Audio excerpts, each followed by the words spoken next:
Hello friends, welcome to exam join YouTube channel.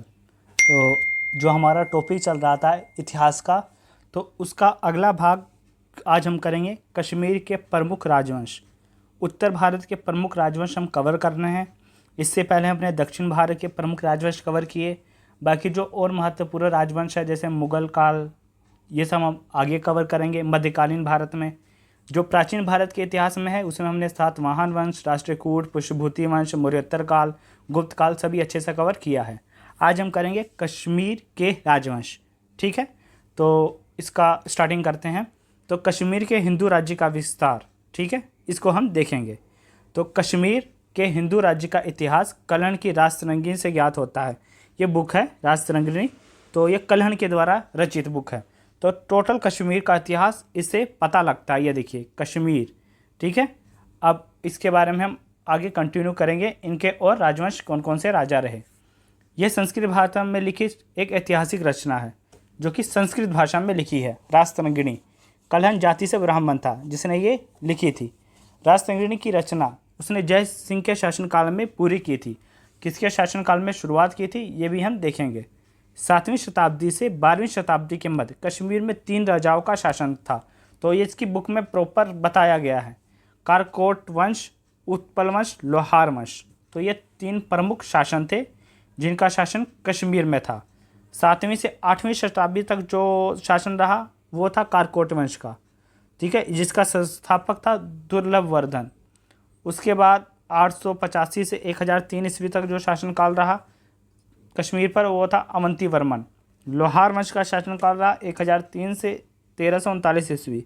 संस्थापक इसके थे संग्राम, जो इनके संस्थापक थे, और इनका शासनकाल ऐसे ऐसे रहा।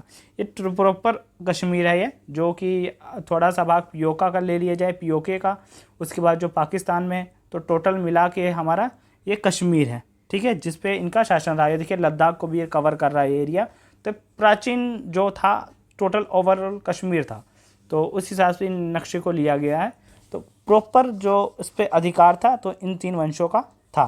सबसे पहले कारकोट वंश 7वीं शताब्दी में दुर्लभवर्धन नामक व्यक्ति के द्वारा कश्मीर में कारकोट वंश की स्थापना की गई। कारकोट वंश के जो प्रसिद्ध राजाओं में थे ललित आदित्य और जयपिंड विनादित्य, ये प्रमुख थे। इनके बारे में एग्ज़ाम में पूछ लिया जाता है। जो एसएससी के एग्ज़ाम में उसमें जो हिस्ट्री का लेवल होता है वो काफ़ी डीपली होता है, तो उनके लिए काफ़ी इंपॉर्टेंट हो जाता है ऐसे टॉपिक्स, ठीक है। अब हम कवर कर ही रहे हैं तो हिस्ट्री का, तो इस हिसाब से हम अपने प्लेलिस्ट को कवर करेंगे। देख के आप सकते हैं कि हिस्ट्री का प्लेलिस्ट हमने कैसे कवर किया है। एग्ज़ाम जो है यूट्यूब चैनल पे जाके आप देख सकते हैं। तो उसमें हमने इस हिसाब से कवर किया कि आपके सभी एग्ज़ाम पैटर्न, चाहे स्टेट लेवल का एग्ज़ाम हो, चाहे सेंट्रल का एग्ज़ाम हो, एसएससी का हो, तो सभी एग्ज़ाम में जहाँ पे हिस्ट्री पूछी जा सकती है तो हम उसको कवर कर सकें। तो इस प्रकार हम टॉपिक लेके आते हैं। तो कारकोट वंश के प्रसिद्ध राजाओं में ललितादित्य और जयपिंड विनादित्य प्रमुख थे।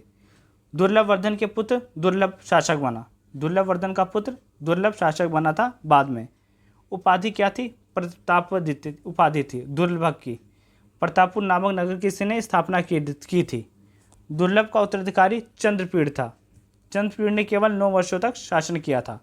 कारकोट राजवंश में 2 प्रमुख शासन जिन्होंने शासन किया, एक था ललितादित्य, एक था जयपिंड विनादित्य। तो इन्होंने शासन किया था प्रमुख रूप से। तब इसे हम आगे देखेंगे। कश्मीर के शासकों में ललितादित्य सर्वाधिक शक्तिशाली शासक था। ललितादित्य सर्वाधिक शक्तिशाली शासक था। ललितादित्य ने तिब्बतियों, कंबोज और तुर्कों को पराजित किया था। महत्वपूर्ण उपलब्धियों में इसकी महत्वपूर्ण उपलब्धि क्या है ललितादित्य की? तो कन्नौज नरेश यशोवर्मन की पराजय, कन्नौज के जो शासक यशोवर्मन को हराना, इसकी महत्वपूर्ण उपलब्धि थी। हेंगसान के विवरण के आधार पर कहा जाता है कि उसने राज्य की सीमा के अंतर्गत तक्षशिला, सिंहपुर, उड़ीसा, पूंजम और राजपुताना शामिल थे, ठीक है। ये इसकी सीमा, बॉर्डर सीमा लगाती थी। उसने कश्मीर में परहासपुर नगर बसाया था, ठीक है। उसने अनेक बौद्ध मठों का और हिंदू मंदिरों का निर्माण करवाया था ललितादित्य ने, जिसका शासनकाल रहा 724 से 760 ईस्वी। उसके बाद आया जयपिंड। तो ललितादित्य के बाद उसका पुत्र जयपिंड विनादित्य सिंहासन पर बैठा, ठीक है। अब उसने कन्नौज शासक बज्रायुध को हराकर अपने राज्य का विस्तार किया। लगभग 810 ईस्वी में उसकी मृत्यु के बाद कांकरोट वंश का अंत हो गया। हमारी जो प्लेलिस्ट और एक कंप्लीट हो चुकी है वो थी हमारी प्लेलिस्ट पॉलिटिक्स की, अच्छे से कंप्लीट की है पूरी हमने, शुरुआत से लेके संविधान के संशोधन, अनुसूचियाँ हमने ट्रिक के सहायता से की हैं। आप जाके देख सकते हैं, बिल्कुल बेसिक लेवल से एकदम आखिरी लेवल तक हमने पॉलिटिक्स की प्लेलिस्ट कवर कर चुके हैं। एक हमने वीडियो की थी कांग्रेस अधिवेशन, तो जो जैसा लिखा है कि ज़िंदगी में ना भूलने वाली ट्रिक, तो ये ट्रिक बिल्कुल इसी तरह बनाई गई है। एक बार आप अगर इसका कर लेते हैं तो इसका भूलेंगे नहीं, चाहे इसका सन हो, इसकी अध्यक्षता किसने की, उस अध्यक्ष में क्या क्या मांगें उठी, अध्यक्ष के बाद मेन उनका कार्य क्या था, तो उनकी योग्यता, हर चीज़ बहुत अच्छे से इसमें बताई गई है। कांग्रेस अधिवेशन एग्ज़ाम के पॉइंट ऑफ व्यू से काफ़ी इंपॉर्टेंट टॉपिक रहता है, ठीक है। तो ये आप जाके देख सकते हैं हमारे प्लेलिस्ट पे। ये जो टॉपिक है वैसे तो ये है मध्यकालीन भारत का, लेकिन एग्ज़ाम में पूछा बहुत ज़्यादा जा रहा था, तो इसलिए हमने इस वीडियो को ट्रिक के सहायता से आपके लिए करवाया है, ठीक है। तो बाकी तो हम सीरियल वाइज चल ही रहे हैं, लेकिन जो एग्ज़ाम में पूछ लिया जाता है तो वो आपके लिए उपलब्ध होना चाहिए उसी चीज़ों को, ठीक है। इसलिए कांग्रेस अधिवेशन की वीडियो पहले ही हमने अपलोड कर दी थी ट्रिक के साथ, जिसे आप जाके देख सकते हैं।